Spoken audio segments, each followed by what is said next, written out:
Hello. This lesson is about giving and receiving feedback, or more accurately, it's about giving feedback. Because receiving feedback, if you're concerned about how you may react to someone's feedback to you, then I suggest you use the practicing a difficult conversation, that you use what you're concerned the feedback will be as a trigger, and then you can work that through with your practice partner, and you can do various variations of it so that you can feel at ease with whatever the feedback is that comes. So in giving feedback, what can you do? Well, first of all, why is that so important? Well, giving timely and particularly the timely feedback, and feedback that actually gets heard by the person and produces some kind of behavioral change in them, is critical to all learning in life. We get feedback in all sorts of things, not just verbally, but it's like all living things are interacting with their environment, and you can think of that as feedback. And we're getting feedback, and feedback is essential to learning and growth. And the more we're able to take in that feedback and make use of it, and a beneficial use, beneficial to us and the people around us, the more we can grow, and the more we can be a contributing, functioning member of whatever it is, the society we're in, the family, the workplace, so on. So giving feedback is essential. Also, the receiving feedback is also a skill and can be practiced.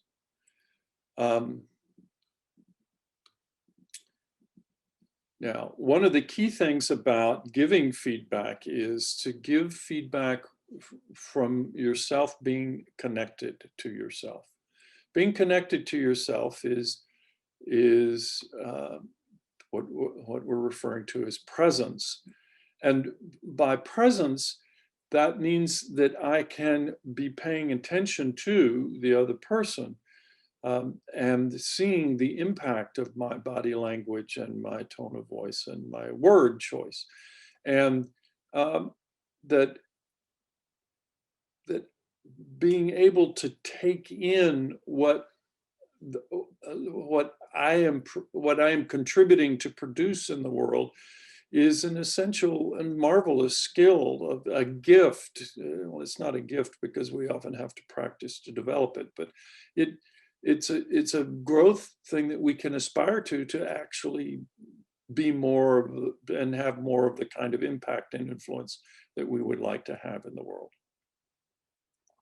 So pay attention to when you're disconnected to yourself, if you're because maybe you need to practice it with your practice partner, giving the feedback if it's going to be informal, some sort of formal situation. And also, if you in your debriefs, you realize, oh, I didn't tell this person, I didn't give them the feedback, I wasn't honest in a certain sense, I withheld, I didn't give them the feedback. And then you can practice giving that feedback. You can also make your if-then statement. If I have this similar situation in the future, then I'm going to do X, Y, and Z. And that's the way that you can make yourself accountable. And of course, you won't do it the first few times that you've committed to doing it. But then with debriefing, then you're increasing the likelihood you'll do it next time. And then after a while, you'll realize that you effortlessly and readily give this kind of in-the-moment feedback, and that you actually begin to like the process. But that's a learning and the growth process that you can engage in. So that's one of the benefits of being self-connected, but being self-connected and using it in this process, these series of maps that we're offering in this training. Now, when you're formulating your feedback, I found that it's particularly helpful to use the 4 components of communication that are articulated by the work of Marshall Rosenberg: observation, feeling, need, and request. So the way I think of observation is that's if I was, if you're talking to a Martian who landed, you'd want to orient them to what you're talking about in your conversation. And in any situation that has any tenseness to it, orienting the person to what you're talking about is critical.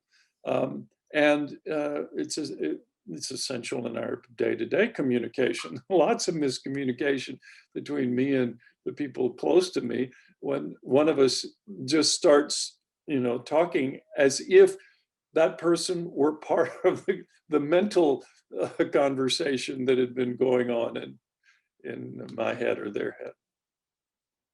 And I'm sure you have that kind of experience. So you want to give the observation. So when you said that to the customer, or when you said that, or when you did that, or when you didn't say that, that kind of thing, that's the observation.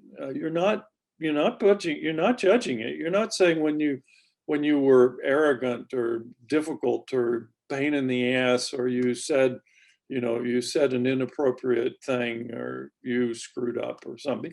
No, that's the judgment that you're adding onto it. It's like, what you remember yesterday in the meeting when you said such and such. That's an observation, and that orients the person. And then if you say how you feel, having that observation in your consciousness. So that's really a kind of an archaeological, you're looking down in yourself and you're reporting what you feel, holding this thought in your head about the observation. Like, when you bring the observation to mind, this is how I feel. And that really aids the person that you're speaking with. It super aids them in kind of getting a sense of where you're coming from on that. I mean, if you say, and I'm a little frustrated that you did that, that's a completely different tone and different interpretation than, I was really pleased with the way you did such and such.